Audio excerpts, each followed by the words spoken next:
할렐루야. 우리 주 안에서 복된 날입니다. 수요예배에 나오신 여러분들에게 주님의 은혜와 평강이 충만할 줄로 믿습니다. 함께 머리 숙여 기도하심으로 주님의 은혜의 보좌 앞에 기쁨으로 나아갑시다.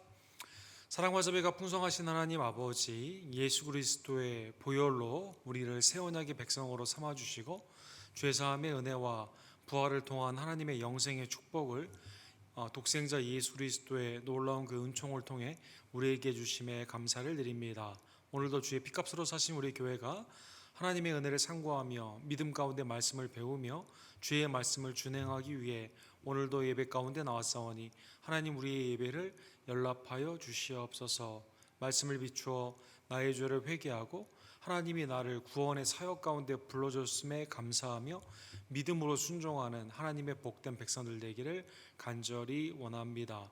우리의 찬양을 연락하여 주시고 우리의 기도를 응답하여 주시며 예배 가운데 말씀으로 우리에게 역사하여 주시옵소서.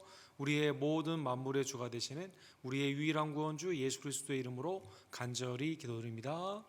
아멘.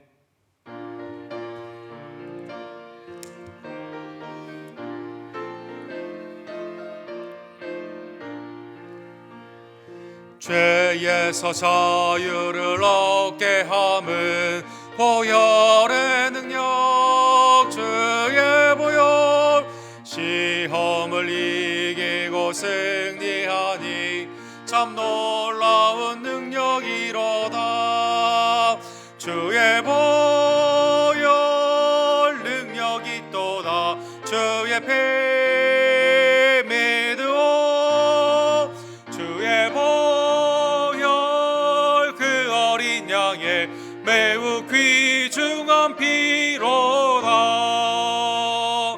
육체의 정욕을 이길 힘은 보혈의 능력, 주의 보혈. 정결한 마음을 얻게 하니 참 놀라운 능력이로다. 주의 보혈 능력이 있도다. 주의 피 믿으오. 주의 보혈 그 어린 양의 매우 귀중한 피로다. 그보다 더 이게 밝히는 것 보혈의 능력, 주의 보혈. 부정한 모든 것 밝히시니 참 놀라운 능력이로다. 주의 보혈 능력이 있도다. 주의 피 믿으오. 주의 보혈 그 어린 양의 매우 귀중한 피로다. 그 주의 복음을 전할 제목 보혈의 능력, 주의 보혈. 날마다 나에게 찬송 주니 참 놀라운 능력이로다. 주의 보혈 능력이 있도다. 주의 피 믿으오. 주의 보혈 그 어린 양의 매우 귀중한 피로다. 주의 보혈, 주의 보혈 능력이 있도다. 주의 피 믿으오. 주의 보혈 그 어린 양의 매우 귀중한 피로다.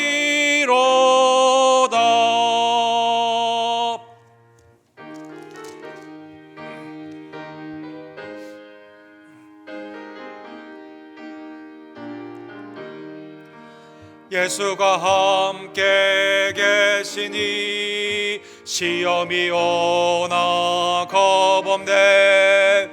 기쁨의 근원 되시는 예수를 위해 삽시다. 날마다 주를 섬기며 언제나 주를 기리고 그 사랑 안에 살면서 딴 길로 가지 맙시다. 이 세상 사는 동안에 주 이름 전파하면서 무한한 복락 주시는 예수를 위해 삽시다. 날마다 주를 섬기며 언제나 주를 기리고 그 사랑 안에 살면서 딴 길로 가지 맙시다. 이 세상 친구 없어도 예수는 나의 친구니 불의한 일을 버리고 예수를 위해 삽시다. 날마다 주를 섬기며 언제나 주를 기리고 그 사랑 안에 살면서 딴 길로 가지 맙시다. 주께서 심판하실 때 잘했다 칭찬하리니 이러한 상급 받도록 예수를 위해 삽시다. 날마다 주를 섬기며 언제나 주를 기리고 그 사랑 안에 살면서 딴 길로 가지 맙시다. 아멘. 하나님, 우리를 예수 그리스도를 통해 구원하여 주시고 하나님의 왕 같은 제사장으로 삼아 주심에 감사를 드립니다. 하나님이 아름다운 부르심 가운데 주님 앞에 예배를 쉬지 아니하고 기도와 말씀에 힘쓰며 세상을 향해서는 복음을 담대히 증거하는 주의 종들 낼 수 있도록 역사하여 주시옵소서. 오늘도 수요일에 귀한 은혜를 받기 위해 주님 앞에 나와사오니 하늘문을 여시고 하나님의 전에 나온 모든 발걸음을 주의 은혜 가운데 충만케 하여 주시옵소서. 아랍에미레이트의 우리 김성호 선교사님과 우리 모로코의 조재면 목사님, 우리 데이비드 목사님의 휴스턴의 단민족의 사역위에 주께서 함께하여 주시기를 간절히 원합니다. 세인앤드로와 우리 CFC를 축복하여 주시고 우리 언덕교회와 함께 합하여 선을 이룰 수 있도록 주님 함께하여 주시옵소서.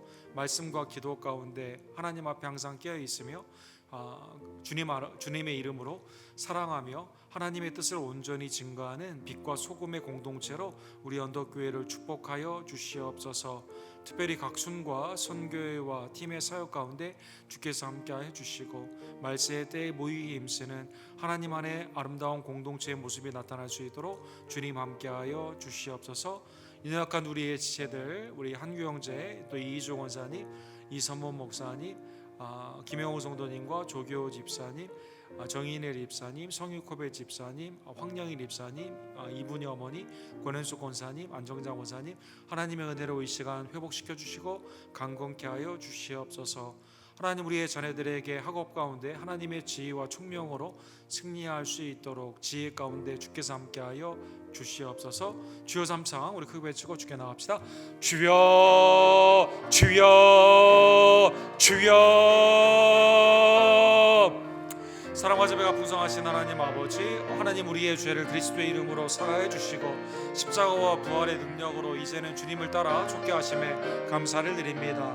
십자가에서 우리의 모든 속죄의 사역을 이루어 주신 대제사장 예수 그리스도를 바라보며 좌로나 우로나 치우치지 아니하고 주님과 동행하고 주님의 말씀은 준행하며 하나님 앞에 영광의 열매를 돌리는 주의 백성들 낼 수 있도록 주여 역사하여 주시옵소서.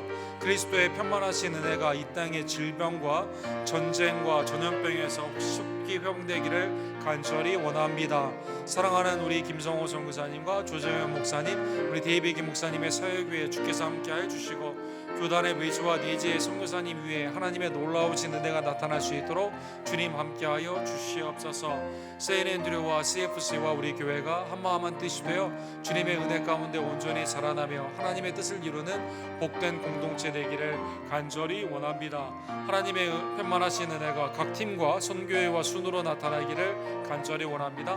주님의 풍성하신 은혜 가운데 주께서 함께하여 주시옵시며 말씀을 온전히 지키고 복음을 증거하는 하나님의 성화의 백성들 될 수 있도록 주님 함께하여 주시옵소서.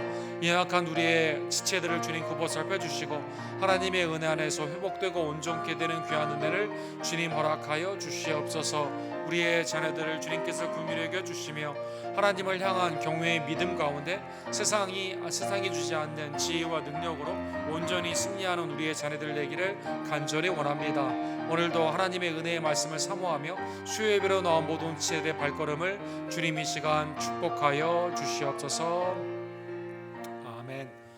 자비와 공의를 풍성하신 하나님 아버지, 완전한 그리스도의 속죄의 사역을 십자가에서 이루어 주시고 우리를 향한 하나님의 자비와 공의의 아름다운 사역을 이루어 주심에 진심으로 감사를 드립니다. 하나님, 주님의 피값으로 사신 우리 교회를 자비와 긍휼 가운데 친히 인도하여 주시옵소서. 하나님을 향한 예배가 쉬지 않기를 원하며 기도와 말씀 안에서 예수 그리스도의 명령을 온전히 준행하기를 원하고 사랑의 공동체로 새 언약의 하나님의 은혜 가운데 서로 사랑하기를 원하며 빛과 소금으로 세상을 향해서는 주님의 영광을 나타내는 하나님의 결실이 있는 교회 될 수 있도록 주님 역사하여 주시옵소서. 우리 교회의 약한 지혜들을 주님 굽어 살펴주시고 하나님의 은혜의 강건함으로 이 시간 고쳐주시고 온전케 하여 주시옵소서.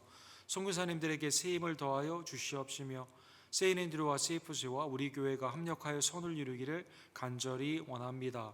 우리의 자녀들을 하나님의 은혜의 장중 안에 붙잡아 주시며 세상 가운데서도 오직 하나님을 경외하는 믿음의 지혜로 승리할 수 있도록 우리의 자녀들에게 하나님의 놀라운 능력을 임하여 주시옵소서. 하늘문을 여시고 예배에 참여한 모든 심령 위에 회개와 감사와 성결과 경성함 가운데 하나님의 은혜에 충만하면 복된 역사를 주님 허락하여 주시옵소서. 모든 영광과 감사를 받게 합당하신 우리의 구원주 예수 그리스도의 이름으로 간절히 기도드립니다. 아멘. 우리 하나님의 말씀은 오늘 사사기 6장 11절에서 16절 큰 용사 기드온에 관한 사사기 강의 8번째 하나님의 말씀을 상고하기를 원합니다. 사사기 6장 11절에서 16절 우리 한 절씩 교독합시다. 여호와의 사자가 아비에셀 사람 요아스에게 속한 오브라에 이르러 상수리 나무 아래에 앉으니라. 마침 요아스의 아들 기드온이 미디안 사람에게 알리지 아니하려 하여 밀을 포도주 틀에 타자 가더니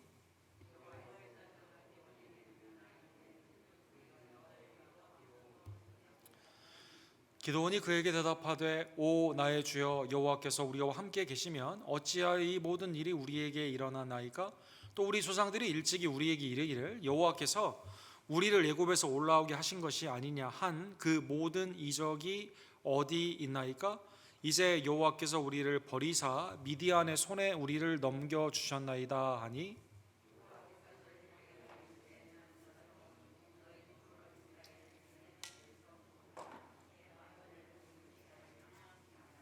그러나 기드온이 그에게 대답하되 오 주여 내가 무엇으로 이스라엘을 구원하리이까? 보소서 나의 집은 므낫세 중에 극히 약하고 나는 내 아버지 집에서 가장 작은 자니이다 하니 같이 읽겠습니다. 여호와께서 그에게 이르시되 내가 반드시 너와 함께 하리니 내가 미디안 사람 치기를 한 사람을 치듯 하리라 하시니라. 아멘. 네 번째 사사로 하나님께서 기드온을 부르시는 그 말씀을 오늘 6장의 말씀을 통해 우리 상고하기를 원합니다. 코로나 시대에 있어서 그 직업에 큰 변화가 있는데 우리 텍사스 A&M의 그 교수님이 쓰신 단어인데요. 그랜드 레지그네이션, 많은 사람들이 직장을 그만두는 시대에 우리가 이르렀다라고 말을 하고 있습니다. USA Today에 보면 미국의 베스트 잡을 보게 되면 그 대부분 다 의료에 관련된 일이 굉장히 많고, 그 다음에 이제 기술에 관련된 일이 많고, 전에 고전적이었던 이 노동, 몸을 쓰는 그러한 직장들은 많이 이렇게 후퇴를 하는 그러한 상황이 되어 있다고 합니다. 그래서 100가지 최고의 직업 중에 42개가 헬스케어에 관한 그러한 것인데, 1등은 의사 보조, 2등은 소프트웨어 개발자, 3등은 전문 간호사, 4등은 의사, 5번째는 이 주식이나 경제 통계를 하는 통계 전문가들, 그 다음에 이제 그 언어 치료사, 데이터 전문가, 치과 의사, 수의사, 이게 이제 1등에서 10등까지 있는 이러한 쭉 모습인데, 옛날에 아주 일했던 어떤 그 유니언에 관련되어 있는 이 공장에서 일하는 그러한 직업들은 굉장히 뒤로 밀려가 있고 좋은 직장이라고 요즘은 말하지 않는다고 합니다. 그래서 앤토니 클로츠라고 하는 우리 텍사스 A&M 교수가 특별히 팬데믹 시간에 있어서 나에게 있어서 좋은 직장이 뭐냐라는 것이 우리 젊은 특별히 세대에 많이 바뀌어지게 되었다는 것이죠.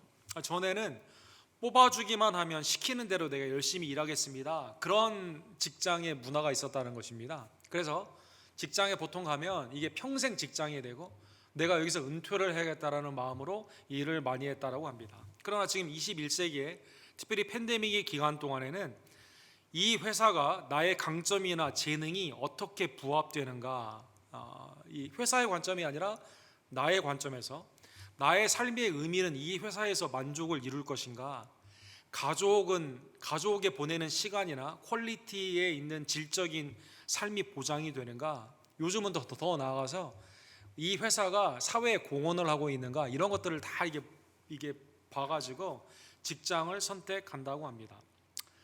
그러면 왜 직장의 대변동 시대, 왜 그랜드 레지그네이션, 많은 사람들이 직장을 그만둔다고 말을 했을까요? 2001년부터 2020년까지 20년 동안의 통계를 보게 되면 풀타임 미국의 상근직 같은 경우에는 평균 직장에 머무는 기간이 4년 6개월이라고 합니다. 4년 6개월. 파타임 빼고 이 풀타임에 관련돼서 한 직장에서 보통 4년 6개월 정도만 일하고 그 다음 직장으로, 또 다른 직장으로 이렇게 옮기게 된다고 합니다. 회사의 관점이 아니라 나의 관점에서, 전에는 회사에 대한 충성도가 있었는데 지금은 이제 그렇지가 않고 이렇게 내 능력에 따라 더 좋은 조건으로 이렇게 옮겨지는 경우가 많다는 것입니다. 참고로 한국은 작년에 그 노동부에서 발표를 했는데 6년 정도 된다고 합니다. 굉장히 짧죠. 한국도 6년 정도만 되면 이제 이 직장에서 다른 직장으로 이렇게 옮기게 된다는 것입니다. 사랑하는 성도 여러분, 직장의 대변동의 시대, 직장은 오늘날 나에게 무슨 의미가 있을까요? 이 직장은 그러면 나에게 생활 방편뿐만 아니라 사회 공헌까지 요즘은 생각한다고 하는데, 더 나아가서 이 직장을 통해 하나님이 나에게 부르시는 그 뜻은 과연 무엇일까요? 사실 루터를 통해 종교개혁이 되면서 직장의 소명론이 새로 시작이 되었죠. 하나님의 부르심 앞에 창조의 질서로서 세상을 보존하기 위해 각자 맡은 일을 개혁적으로 행하는 것이 하나님이 우리에게 주신 직장의 의미이다라는 것입니다.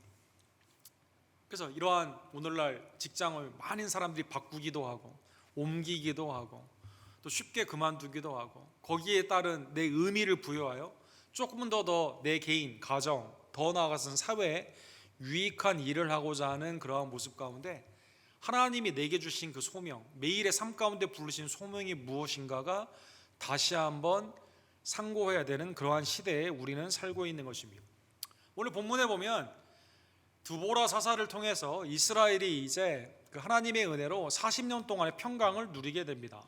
그런데 6장 1절에 보면 이스라엘이 오늘 본문에 여호와의 목전에서 또 악을 행했다 이렇게 나와 있습니다. 이게 하나님의 평강 가운데 감사하면서 쭉 유지가 돼야 되는데 금방 하나님을 잊어버리고 우상을 섬기게 된 것이죠. 특별히 당시에 그 미디안이라고 하는 모세의 장인도 미디안 사람이어서 잠깐 이스라엘과 좋은 관계도 있었지만, 그러나 여전히 우상을 섬기는 이 미디안의 사람들과 함께 더불어 살게 되면서 이스라엘이 하나님을 떠나 이제 그 하늘의 여신이라고 불리우는 그 아스타르라고 하는 그 아세라라고도 우리 한글에는 나오죠. 이 신을 섬기는 우상 숭배를 하게 되었을 때 하나님이 7년 동안 이제 이 이스라엘을 미디안의 손에 넘겨주게 된 것입니다. 습관적으로 하나님이 내게 주신 모든 것이 평강할 때 하나님을 더욱더 섬겨야 되는데, 몸이 건강하고 삶 가운데 내가 하나님 주시는 그 샬롬, 평강이 유지될 때 그것이 하나님을 향한 더욱더 헌신이라고 생각하고 기쁨으로 나아가야 되는데, 틈만 나면 죄를 짓는 습관적인 죄성이 이 가운데 행악으로 나타나게 되었다는 것입니다. 하나님께서는 이러한 과정에서 먼저 선지자를 보내서 회개를 촉구하여 주시게 됩니다. 왜 너희가 이런 일을 했냐? 7년의 고통 가운데 이제 이스라엘이 괴로웠을 거 아니에요. 하나님을 부르짖는 것 가운데 죄도 습관적으로 짓고, 죄성에서 그 다음에 이제 위기만 있으면 하나님을 찾는 습관적으로 겉에 있는 회개만 하거든요. 선지자를 통해 하나님이 이렇게 말씀하십니다. 나는 너희 하나님 여호와니 너희가 거주하는 아모리 사람의 땅의 신들을 두려워하지 말라 했으나 너희가 내 목소리를 듣지 아니하였느니라. 하나님의 말씀을 듣지 않고 우상을 섬기게 되면서 하나님이 그래서 미디안을 통해 7년 동안 다시 고통의 압제를 허락하여 주셨다는 것입니다. 사랑하는 성도 여러분, 그 고백론, 회고록을 쓴 우리 성 어거스틴의 자신의 회심에 관한 그 유명한 책이 있습니다. 성 어거스틴도, 사랑하는 성도 여러분, 그 하나님의 말씀은 알았지만 어머니 모니카를 통해서 늘 하나님과 가까이 하고 있는 그 어머니의 기도 가운데는 있었지만 성적으로 좀 많이 타락한 죄 가운데 깊이 있었거든요. 그래서 하나님이 그를 불러주고 전적인 은혜로 참 회개가 나타나기 전에는 교회를 들락날락했던 그러한 사람입니다. 그런 이제 그의 고백을 통해서 이렇게 말합니다. 하나님은 습관적인 죄와 습관적인 회개를 싫어하신다, 이렇게 말씀하고 있습니다. 그러니까 습관적인 뜻은 뭐예요? 내가 죄를 짓더라도 내가 나중에 위기 때 하나님을 찾으면 하나님이 자동적으로 나를 구원해 주시라는 생각으로 그냥 그때 회개를 하는 거예요. 참 회개가 있는 마음의 변화, 내 삶의 회개의 열매가 없고 하나님의 은혜를 은혜로 받아들이지 않기 때문에 그냥 용서함 받으면 또 죄를 짓게 되는 그러한 것의 반복이다라는 것이죠. 하나님은 선지자를 통해 너희가 우상을 섬긴 그 죄를 회개하고 하나님께로 돌아오라 회개를 선포하여 주시게 됩니다. 자, 이러한 배경 가운데 이스라엘이 하나님께 고통 중에 부르짖게 되었을 때 하나님께서 기드온을 사서로 불러주시게 됩니다. 자, 우리가 아까 그 서론의 소명, 하나님의 부르심을 보았잖아요. 기드온은 원래 선지자나 아니면 사서로 부름받기에 합당한 그러한 배경이 있는 사람은 아니에요. 오늘 본문의 11절에 보시면 여호와의 사자가 아비에셀 사람 요아스에게 속한 오브라에게 이르러 상수리 나무 아래에 앉으니라. 마침 요아스의 아들 기드온이 미디안 사람에게 알리지 아니하려 하여 밀을 포도주 틀에 타작하였다, 이렇게 말하고 있습니다. 이 고대 전쟁에는 강한 자가 약한 자를 쳐들어오는 시기가 있습니다. 언제 주로 쳐들어옵니까? 추수의 시기 때 쳐들어옵니다. 추수의 시기 때. 그때 가서 약한 자들을 무너뜨려야 이 추수한 걸 다 거둬들일 수가 있거든요. 그러니까 이제 그 이스라엘 사람들이 어떻게 합니까? 굴이나 산으로 숨어 살게 되면서 미디안 몰래 쳐들어오지 못하도록 지금 내가 하는 일이 추수하는 것이 아니라는 것을 알려주기 위해서 포도주 틀에서 지금 밀을 타작한다라는 것이죠. 여기 사진에 보시면 원래 밀은 이게 광야 가운데, 이게 평평한 평야 가운데 있기 때문에 추수하는 게 다 보여요.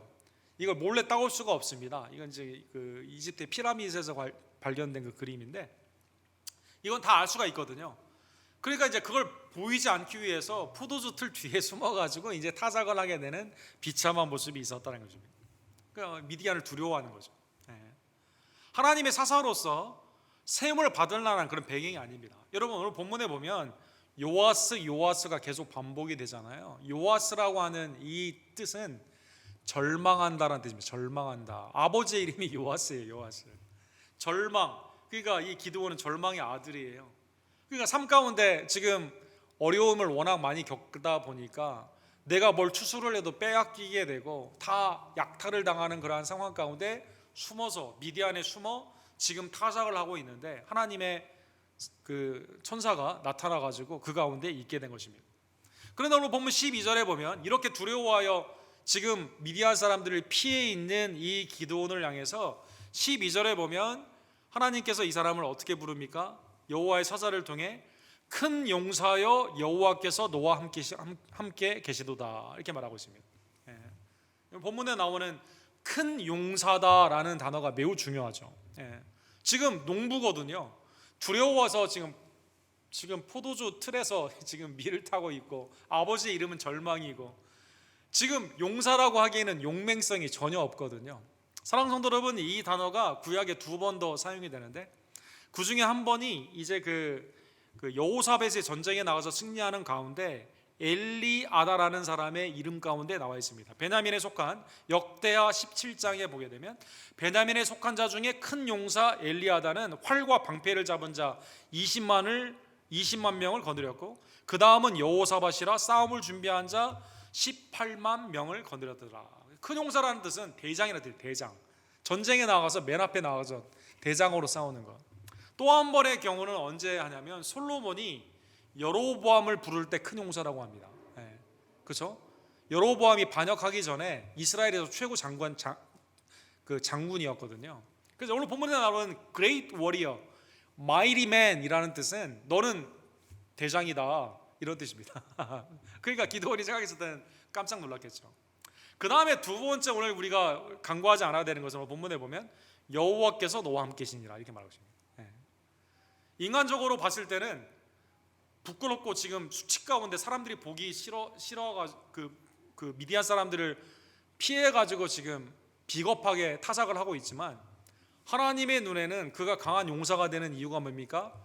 하나님이 그와 함께 하셔서 그를 능하게 하시기 때문에 그렇게 한다는 것입니다.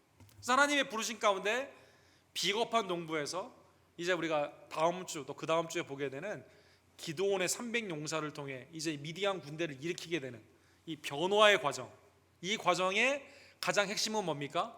하나님이 그 가운데 함께 하시고 함께 하신 하나님과 연합함으로 말미암아 오늘날로 말을 하면 믿는 자가 처음에는 어린아이와 같은 신앙이었지만 그러나 점점점 주님과 동행함으로 말미암아 하나님의 큰 일을 하게 되는 그러한 모습의 성장 과정을 기드온을 통해 보여준다는 것입니다. 자, 이제 큰 용사다라고 하게 되니까 기드온이 질문을 합니다. 이 질문에 보면 그 두 가지의 내용이 있어요. 첫 번째는 여호와께서 우리와 함께 계시면 방금 여호와께서 너와 함께 계신다고 했는데 어찌하여 이 모든 일이 우리에게 일어났나이까? 이게 질문입니다. 그 다음에 내가 어렸을 때 우리의 부모님이나 주위에 있는 분들이 출애굽을 할 때 하나님이 이적과 기사로 우리를 인도하셨는데 그 하나님은 지금 어디 있습니까? 라는 질문을 하게 되는 것이죠. 질문을 한 다음에 13절 후반부에 보면 스스로 대답을 합니다. 이제 여호와께서 우리를 버리사 미디안의 손에 우리를 넘겨주셨나이다. 답은 뭡니까? 하나님이 더 이상 함께하지 않는다는 것입니다. 우리를 버렸다는 것입니다. 사랑하는 성도 여러분, 7년 동안 너무나 고통스럽기 때문에 그렇죠. 사실 이게 우상을 섬겨서 그의 죄에 대한 결과인데 그거는 차치하고 하나님이 우리와 함께 계시면 설사 내가 죄를 지었다 하더라도 나와 함께 하시고 미디안에 넘기면 안 되는 거 아닙니까? 이런 질문을 하게 되는 것이죠. 사실 이스라엘의 멸망의 역사 가운데 북이스라엘이 멸망할 때도 그랬고 남유다가 멸망할 때도 그랬고 이게 항상 하나님을 원망하는 이유가 되었습니다. 나의 삶을 뒤돌아보지 않고요, 사랑하는 성도 여러분, 하나님이 날 버렸는가 그렇게 했다라는 것이죠. 사랑하는 성도 여러분, 고통과 씨름하다라고 하는 유명한 설교집을 쓰신 우리 토마스 롱이라는 우리 프린스턴의 유명한 설교학자 오랫동안 계셨는데 지금은 이제 은퇴하셨는데요. 에모리에도 계셨고 아주 미국의 저명한 설교가입니다. 이분이 쓰신 고통과 씨름하다라는 유명한 책이 있습니다. 그래서 욥, 성경에 보면 고통 가운데 있었던 욥, 또 신약에 있었던 고통 가운데 있었던 그 야이로의 그 회당장 딸이 죽어가는 그 야이로, 또 요한복음 11장에 보면 그 오빠인 나사로가 죽게 되었을 때 마르다가 이렇게 말하지 않습니까? 주께서 얘기하셨더라면 내 오라버니가 죽지 아니하였나이다. 이 고통과 씨름하다. 인생 가운데 고통이 있게 되면 내 개인뿐만 아니라 내 주위에 있는 사람들의 고통을 보게 되면 생의 위기 가운데 이게 왜 일어나는 일인가 라는 질문을 많이 하게 되는데 어떤 사람은 자포자기해요. 그냥 세상은 원래 다 그렇다라고 포기하는 사람이 있습니다. 절망 가운데 나아가는 사람이 있습니다. 쇼펜하우어와 같이 이 비관주의로 나가는 사람이 있습니다. 어떤 사람은 이것을 화 가운데 다른 사람에게 쏟아붓는 사람이 있습니다. 토마스 롱에 의하면 그 다른 사람한테 해를 끼쳐요. 이게 너 때문이라고 찾습니다. 믿는 자인 여러분과 저도 우리 스스로를 돌아보지 않고 일단 원망을 누구한테 합니까? 하나님 앞에 할 때가 있다는 것입니다. 생의 위기에 질문을 한다는 것이죠. 이게 왜 이렇게 됐는가? 거기에 이 질문의 답에 누군 빠져요? 나는 빠진다는 것입니다. 나는 빠진다.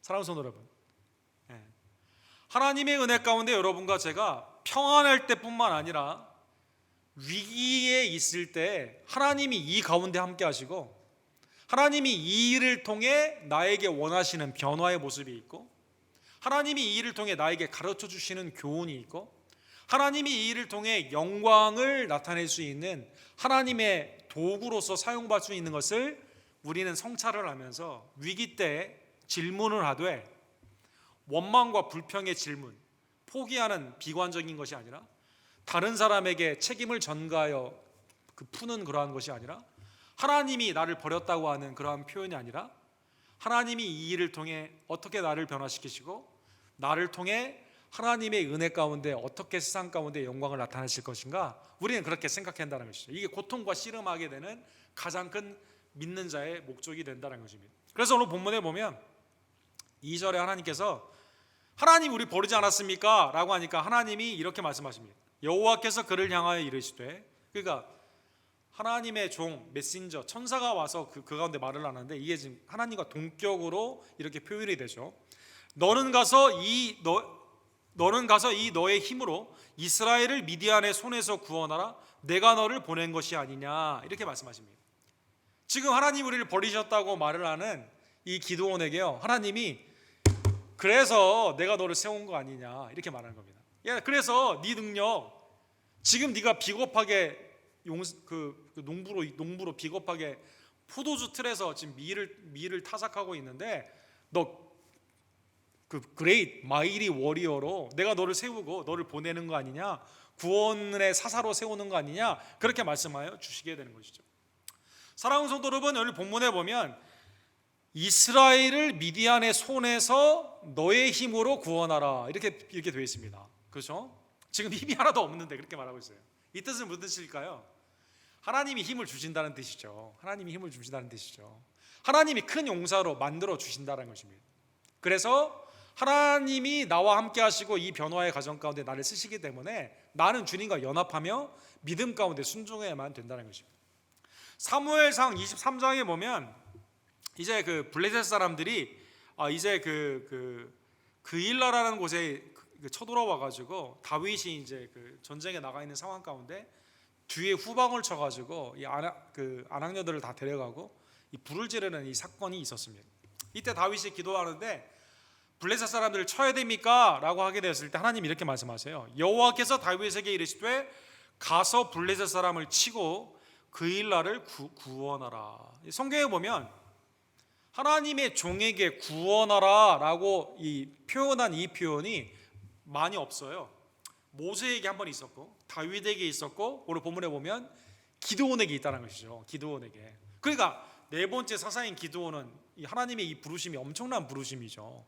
비겁함 가운데 뒤로 있는데 하나님이 그를 통해 내가 너에게 큰 용사로 세우게 되니까 너는 그 힘으로 가서 이 힘으로 가서 구원할 수 있다, 이렇게 말씀하여 주십니다. 그러면 기드온이 아멘 하고 갔으면 참 좋았을 텐데 오늘 보면 15절에 보니까 변명을 하게 됩니다. 나는 못합니다, 이렇게 말하게 된 것이죠. 하나님의 구원사에 참여할 수 있는 이 놀라운 은혜, 그죠? 모든 것을 공급하시고 모든 것을 계획하시고 그 가운데 참여만 하면 되는데 기드온이 나는 못합니다라고 하는 것입니다. 못하는 이유가 오늘 본문에 나왔습니다. 오 주여, 내가 무엇으로 이스라엘을 구원하리까? 보소서, 나의 집은 므낫세 중에 극히 약하고 나는 내 아버지 집에서 가장 작은 자이니이다. 하나님은 기드온에게 큰 용사라고 부르시고 힘을 주는데 이 힘으로 구원하라고 말을 했는데요, 이 기드온은 뭐에 대한 컴플렉스가 있어요? 하나님이 내게 주시는 그 능력은 바라보지 않고 자기의 자라온 환경에 대한 불평이 있는 거예요. 여러분, 므낫세는 변방의 족속 아닙니까? 그 중에서도 매우 작다라는 것이죠. 그 중에 매우 작은 이름 없는 가문이다라는 것입니다. 아버지 요아스가 절망이라고 말씀드렸잖아요. 그러니까 사람들을 피해가지고 산이나 동굴에 살게 되면서 미디안 사람이 올까봐 포도주 틀에서 지금 타작을 하고 있지 않습니까? 나는 못한다는 것입니다. 그러니까 하나님이 보시는 관점과 인간의 육신의 정욕 가운데 있는 나의 자라온 배경, 우리의 가족, 또 우리의 족속, 또 지금의 형편 다 못한다는 것입니다. 다 못한다. 어디서 많이 들어본 것 같지 않습니까, 여러분? 오늘날의 우리의 교회 하나님의 부르심 가운데, 그죠?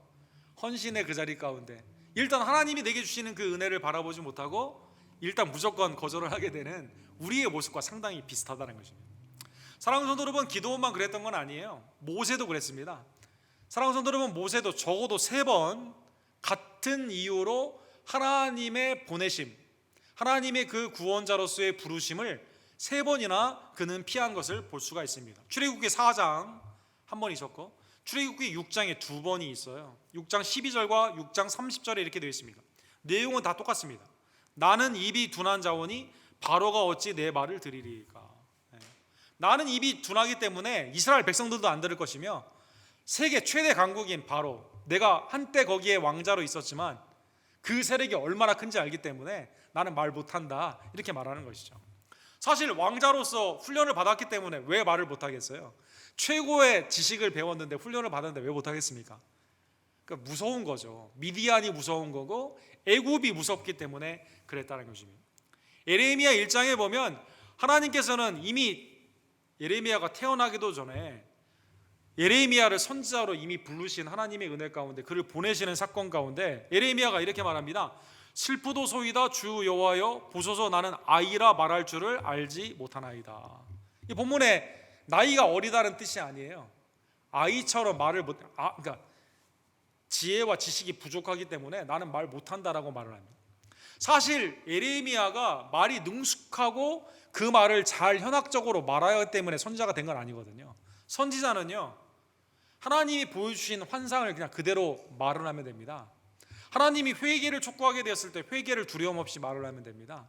하나님이 보여주시는 대로 인도하시는 대로 말하면 되는데, 일단 핑계, 왜 그럴까요? 당시에 마지막 그 남유다의 왕들이 하나님의 말씀을 듣지 않거든요. 백성들이 듣지 않거든요. 하나님과 더불어 거짓 선자들이 굉장히 많거든요. 그러니까 하나님의 명령을 알면서도 사람이 두렵고 상황이 두려웠게 되었을 때 거절한다는 것입니다. 자, 그런데 오늘 본문에 보면 하나님의 인자하심과 자비로움이 여기 있습니다. 4절에 보면 그래도 하나님은 권유하여 주시게 됩니다. 내가 반드시 너와 함께하리니, 16절에 보시면 내가 미디안 사람 치기를 한 사람을 치듯 하리라 하시니라. 야, 내가 함께하니까 걱정하지 말라. 이 기드온을 불러주시게 되는 것이죠. 출애굽기 3장 12절에 보면 사실 모세를 보낼 때도, 모세와 아론을 보내는 그 장면 가운데도 하나님이 함께 하신다라고 말씀해 주십니다. 내가 반드시 너와 함께 있으리라. 내가 그 백성을 애굽에서 인도해낸 후에 너희가 이 산에서 하나님을 섬기리니 이것이 내가 너를 보낸 증거니라. 자, 혼자 하는 게 아니에요. 선지자나 사사나 하나님의 은혜 가운데 있는 사역에 있는 모든 것들이 혼자 하는 게 아니라 주님이 계획하시고 주님이 준비하여 주시고 주님이 실제 행할 수 있도록 모든 능력을 허락하여 주신다는 것입니다. 사랑하는 성도는 오늘 본문의 말씀, 여기까지 오늘 본문의 말씀 보면서 이제 우리 다음 주에 보겠지만 기드온이 여기에 하나님의 여호와 샬롬, 하나님의 평강의 은혜를 깨닫게 되지만 이제 시험을 하지 않습니까? 그죠?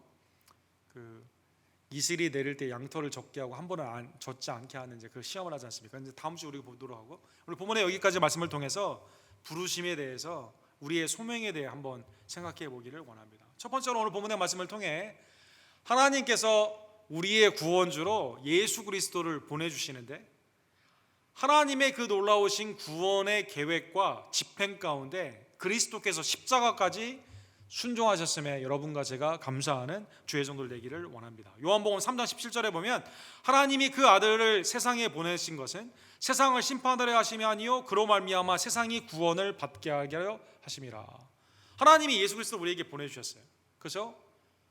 구원을 위해 우리가 예수님을 믿고 영생을 얻으라고 예수 그리스도를 보내주셨다는 것입니다.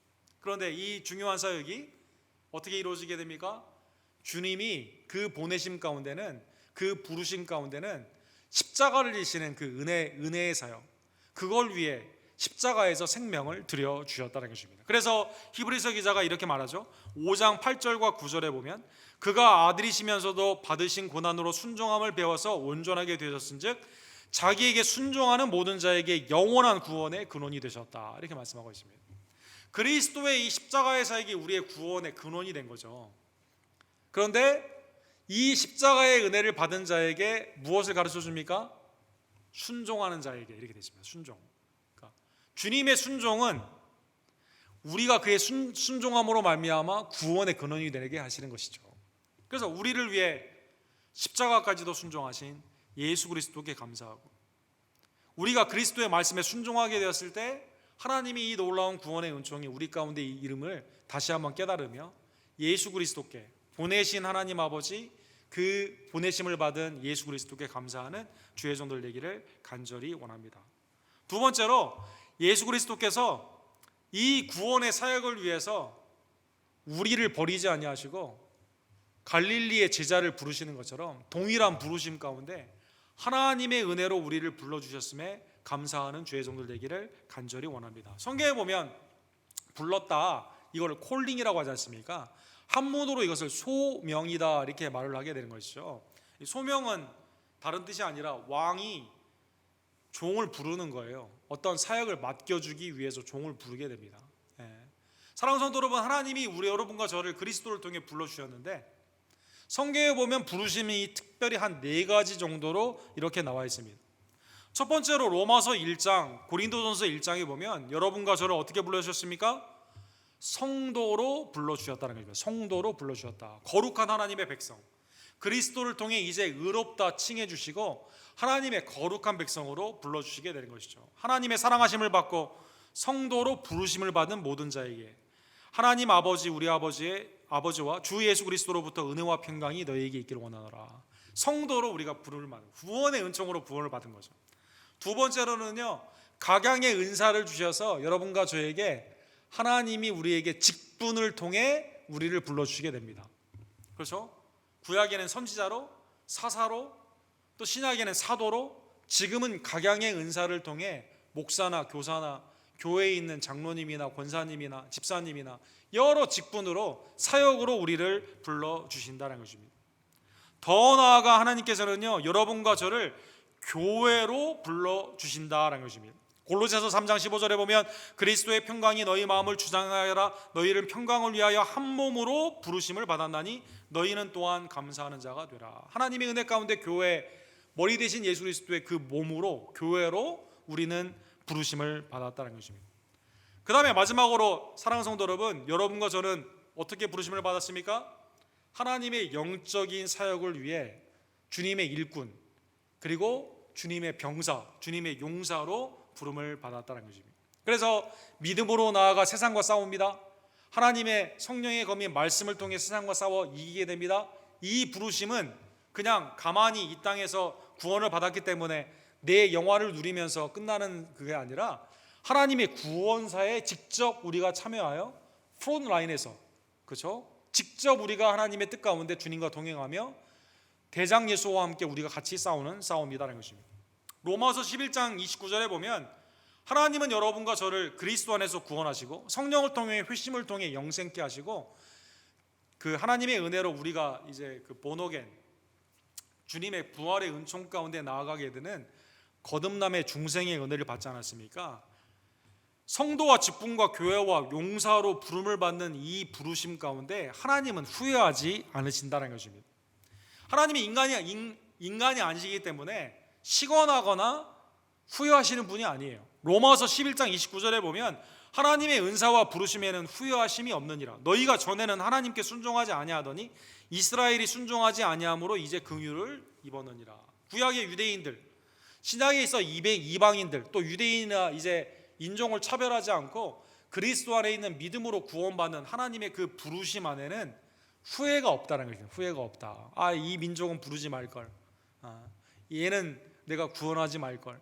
아니면 얘는 내가 후회한다. 이게 아니라 하나님의 은사, 그리고 콜링 가운데는 후회하심이 없고 반드시 거기에는 목적이 있고 그것을 이루어 주신다는 것입니다. 그래서 주님이 우리와 함께 하시고 큰 용사로 기드온을 부른 것처럼 여러분과 저를 하나님의 은혜 가운데 지금 부르시는 이때에 죄인인 나, 그렇죠? 하나님의 외인, 이방인이었던 나를 불러주신 그 하나님의 은혜에 감사하는 주의 종들 되기를 간절히 원합니다. 그래서 오늘 본문의 말씀을 통해 한 가지 적용을 보기를 원합니다. 부르심에 여러분과 저는 주님이 나를 불러주신 그 은혜에 감사하여 기쁨으로 주님의 사역에 순종하며 나아가는 하나님의 종들 되기를 원합니다. 디모데전서 6장 12절에 보면 믿음의 선한 싸움을 싸우라, 영생을 취하라, 이를 위하여 내가 부르심을 받았고 많은 증인 앞에서 선한 증언을 하였도다. 그래서 하나님의 놀라운 용사로 믿음의 선한 싸움으로, 그렇죠? 하나님의 은혜 가운데 복음을 증거하는 자로서 교회의 지체로, 교회 여러 사역들의 직분 가운데로 여러분과 제가 더 나아가서는 세상 가운데 왕같은 제사장으로 그 직분으로 하나님의 놀라우신 은혜의 사역자로 부름을 받았음을 깨달으며 어디에 있든지 무엇을 하든지, 그죠? 주님의 은혜의 말씀 앞에 주님이 우리와 함께 하시기에 주님과 동행하는 주의 종들 되기를 간절히 원합니다. 우리가 잘 알고 있는 미국의 가장 존경받는 대통령이 항상 1등은 우리 아브라함 링컨 대통령이죠. 사실 그 많은 역사학자들이 미국의 노예 해방이 있었기 때문에 오늘날 미국이 이렇게 그 세계에 영향력이 있는 그런 나라가 될 수 있는, 그렇죠? 또 그게 만약에 없었다면 이민자인 여러분과 저는 뭐 미국에 살 수도 없는 뭐 그런 만약에 그렇게 됐다면 생각하기도 싫은 그런 일이 일어나게 되는 거죠. 하나님의 은혜 가운데 주님 편에 늘 서기를 원했던 아브라함 링컨을 통해서 여러분과 제가 이제 노예 해방에 그 오늘날의 이민자까지도 포용하는 그러한 나라 가운데 우리가 기쁨으로 살고 있는 것입니다. 아브라함 링컨이 원래 처음부터 성공한 사람은 아니었어요. 아브라함 링컨은요, 직장이 적어도 10개의 직장이 있었다고 합니다. 10개. 한번 제가 불러볼게요. 뱃사공이었습니다. 뱃사공. 농부였습니다. 노동자였습니다. 장사꾼이었습니다. 군인이었습니다. 우체국의 직원이었습니다. 법률사무소 직원이었습니다. 변호사 시험을 몇 번 봤지만 다 떨어졌습니다. 겨우 변호사가 되었습니다. 주의원이 되었습니다. 그리고 상원의원이 되었습니다. 그리고 마침내 대통령이 되게 된 것이죠. 근데 아브라함 링컨의 특징이 있어요. 하나님의 부르심 가운데 직장의 변화는 있었지만 어느 위치에 있었든지 이게 하나님의 영광을 돌리는 일이라고 생각하고 최선을 다해 선한 목적을 가지고 일을 했다고 합니다. 여러분 그 로체스터라는 일리노이에 가게 되면 아브라함 링컨 그 박물관이 있습니다. 거기에 보면 아브라함의 동상이 있는데 대통령 동상이 아니에요. 로체스터에 있을 때 아브라함이 했던 일이 뭐냐면 그 길이나 건축을 하게 되면 이게 잣대를 발을 가지고 와서 이렇게 자를 재는 사람들 있지 않습니까? 서베이어라고 하는데 한국말로는 제가 정확히 모르겠네요. 하여간 그런 일을 했습니다. 그게 들고 다니면서 탁 해가지고 거리 측정하는 그 일을 했습니다. 그래서 이 동상이 그게 있어요. 그 동상이 있습니다. 그 일을 아브라함이 열심히 했을까요? 안 했을까요? 열심히 했다는 것이죠. 하나님이 자기에 준 직장처럼 열심히 했다는 것입니다. 그러니까 작은 일에 열심을 했기 때문에 대통령이 있을 때 언제나 하나님의 편에 서기를 원했다는 것입니다. 사랑하는 성도 여러분, 교회 안의 직분 안에서만 이 하나님의 소명이 작은 것이 아니라 믿음의 영생을 향한 하나님의 용사로서의 싸움은 어떻게 보면 믿지 않는 자와 같이 있는 세상 가운데 나타나게 된다는 것이죠. 하나님의 은혜의 도구로 복음 가운데 이 사람들에게 예수 그리스도의 살아계심을 보여주는 사역은 우리의 평소의 언행을 통해 매일의 삶에 부딪히는 사람들과의 관계를 통해 나타난다는 것입니다. 오늘 비겁한 농부를 큰 용사로 만들기 위해 주님이 찾아오시고 변명을 하는데도 참으시고 위로해 주시고 그리고 실제로 그에게 능력을 주시고 결과를 구원의 역사 가운데 참여하게 하신 하나님의 그 자비가 그리스도를 통해 여러분과 저도 동일하게 부르시고 주님의 임재 아래서 함께 하시고 직분 가운데 은사와 하나님의 놀라우신 후회 없으시는 능력 가운데 지금도 우리 가운데 일하심을 다시 한번 깨달으며 건물적인 교회 공동체 안뿐만 아니라 매일의 삶 가운데 주님의 성전임을 깨닫고 주님의 은혜의 도구로 하나님의 부르심 앞에 순종하는 하나님의 백성들 되기를 간절히 원합니다. 사랑과 자비가 풍성하신 하나님 아버지, 오늘 말씀을 통해 기도원을 부르듯 우리를 불러주신 하나님의 은혜 진심으로 감사를 드립니다. 우리는 삶의 위기 가운데 하나님께 원망하고 비겁하여 사람들을 두려워하는 뒤로 물러가 있었던 그러한 기도원과 같은 모습은 아니었던지요. 그런데 하나님은 우리를 통해 너는 큰 용사다라고 말씀하여 주시며 내가 너와 함께 있다라고 끝까지 자비와 긍휼로 우리를 버리지 않는 하나님의 놀라운 그 은혜에 진심으로 감사를 드립니다. 이제 그리스도 안에서 우리가 성도로서 거룩의 삶으로 주님께 영광 돌리기를 원합니다. 그리스도 안에서 하나님의 은사와 직분을 받았기에 열심으로 그 직분을 감당함으로 충성으로 주님 앞에 영광 돌리기를 간절히 원합니다. 세상 가운데 왕같은 제사장으로 영적인 싸우는 용사로서 부름을 받았기에 최선을 다하여 그리스도와 동행함으로 믿음 가운데 승리하기를 원합니다. 가정 가운데 아버지와 어머니로 또한 주부로 직장 가운데서 여러 형편에 있는 모습들로 주님 앞에 우리가 부름을 받았사온데 하나님 그것이 곧 거룩한 성전의 사역임을 다시 한번 깨달으며 믿음 안에서 기뻐하고 하나님께 순종하며 그리스도의 문자와 향기가 되는 하나님의 복된 백성들 될 수 있도록 주님 역사하여 주시옵소서. 예수 그리스도의 이름으로 간절히 기도드립니다. 아멘. 주신 말씀 기억하시면서 320장 우리 함께 읽읍시다.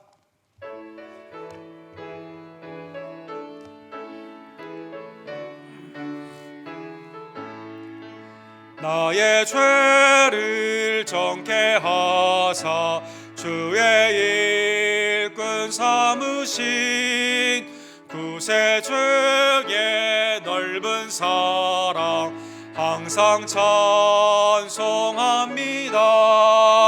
나를 일꾼 삼으신 주 크신 능력 주시고 언제든지 주 뜻대로 사용하여 주소서.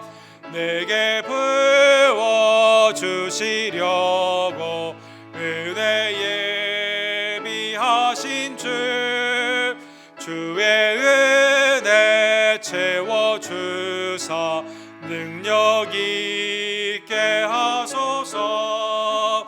나를 일꾼 삼으신 주 크신 능력 주시고 언제든지 주 뜻대로 사용하여 주소서.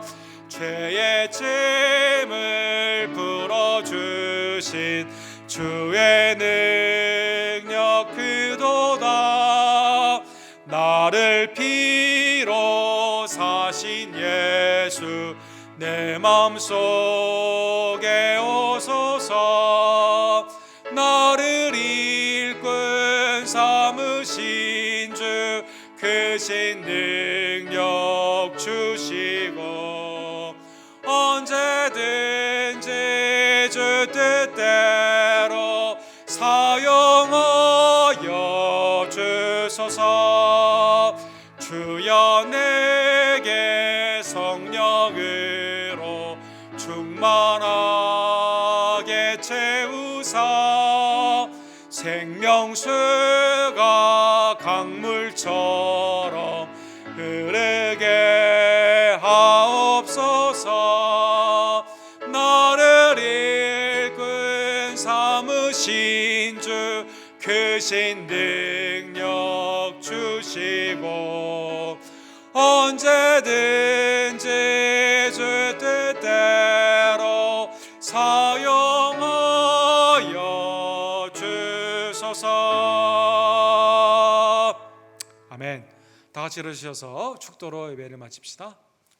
지금은 십자가까지도 순종하여 주시고 우리의 죄를 사하여 주신 우리의 순종의 모범이 되시는 우리의 구원주 예수 그리스도의 은혜와 그리스도를 통해 우리의 죄를 용서하여 주시고 직분과 은사를 주셔서 우리를 왕같은 제사장으로 하나님의 십자가의 용사로 삼아주신 아버지 하나님의 극진하신 사랑하심과 성령 하나님의 주님의 부르심 앞에 감사로 언제나 순종하며 하나님의 은혜 가운데 충성스럽게 온전히 주의를 온전히 감당케 하시는 놀라운 역사가 매일의 삶 가운데 예배의 공동체의 모임뿐만 아니라 직장과 가정에서 주님의 부르심 앞에 하나님 앞에 순종하기를 간절히 원하는 수요일에 나온 모든 지혜들 머리머리 위에 지금부터 영원토록 함께 있을지어다. 아멘.